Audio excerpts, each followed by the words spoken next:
Hi friends, निलिमास किचनमध्ये तुमचं स्वागत आहे। चला बनवूया आपण थोडं वेगळ्या पद्धतीने वांग्याचं भरीत।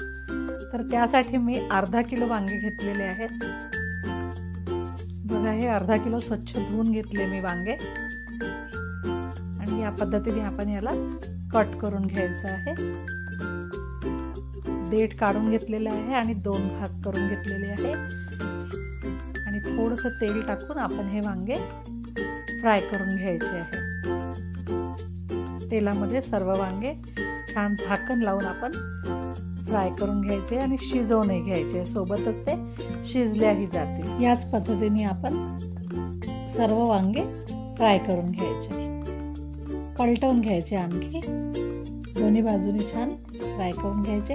असं भाजल्यामुळे आपल्याला वांग्यामध्ये काही किडा वगैरे जर असेल तर तो आपल्याला काढून टाकता येते। कापून घेतल्यामुळे, वांगे कापून घेतल्यामुळे आपण किडा वगैरे सगळं पाहून बरोबर हे करू शकतो। वांगे छान भाजून झालेले आहेत बघा। आता प्लेटमध्ये काढून घेऊ आणि हलके थोडे थंड होऊ देऊ याला। थंड झाल्याच्या नंतर आपण याचं साल काढून घ्यायचं आहे।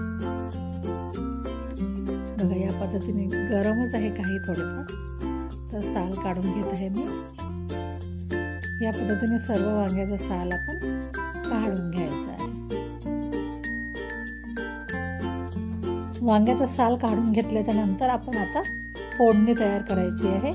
तर त्यासाठी मी 2 चमच तेल गरम केलं आणि त्यामध्ये जिरं मोहरीची फोडणी दिलेली आहे आणि बारीक चिरलेला लसूण टाकणार आहे। बारीक चिरलेला लसूण टाकून छान परतून घ्यायचं आहे। लसूण गुलाबी रंग होईपर्यंत छान परतून घ्यायचं आणि भरपूर अशा हिरव्या मिरच्या टाकलेल्या आहेत मी। 7 ते 8 हिरव्या मिरच्या आहेत, त्या उभ्या चिरून घेतल्या आणि टाकलेल्या आहेत आणि बारीक चिरलेला कांदा, हे सगळं छान असं फ्राय करून घ्यायचं आहे। आपल्याला कांदे गुलाबी होईपर्यंत फ्राय करून घ्यायचे। कांदे लवकर परतले गेले पाहिजे म्हणून आपण थोडंसं मीठ टाकणार आहोत चवीनुसार। मीठ टाकल्यामुळे काय होते, कांदे छान परतले जातात। छान परतून घ्यायचे कांदे, लवकर सॉफ्ट होतात मीठ टाकल्यामुळे।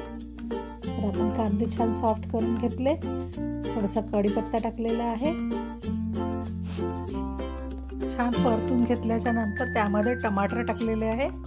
टमाटर छान तेलामध्ये मिक्स करून घेतले आपण आणि आता याच्यामध्ये चवीनुसार तिखट आणि हळद टाकायची आहे। छान मिक्स करून घेतलेलं आहे टमाटर टाकून आणि थोडीशी हळद आणि मिरची पावडर टाकायची आहे। थोडीशी टाकत आहे मिरची पावडर, कारण की आपण हिरव्या मिरच्या भरपूर टाकलेल्या आहे, त्यानुसार आपण तिखट वापरलेलं आहे आणि छान टमाटर एकजीव करून घ्यायचे। छान टमाटर शिजल्याच्या नंतर त्यामध्ये आपण जे शिजवून ठेवलेले वांगे आहेत फ्राय केलेले ते टाकलेले आहेत आणि छान सगळं साहित्य छान एकत्र करायचं आहे। सर्व छान एकजीव करून 5 मिनिटं झाकण लावून आपण हे छान शिजवून घ्यायचं आहे आणि छान तेलामध्ये कडसून घ्यायचं आहे। म्हणजे मसाल्यामध्ये टमाटर वगैरे छान शिजल्या गेले पाहिजे आणि थोडेफार जर वांगे शिजायचे असेल तर तेही छान शिजून जातील। या पद्धतीने आपण छान शिजवून घ्यायचं आहे। तर वांग्याचं भरीत आता हे छान शिजल्या गेलेलं आहे। तर वरून भरपूर असं सांबार लावलेलं आहे आणि आता आपलं हे वांग्याचं भरीत तयार आहे। खूप छान लागते आणि थोडी वेगळी टेस्ट येते फ्राय करून बनवल्यामुळे, आणि तुम्ही पण एकदा ट्राय करून बघा।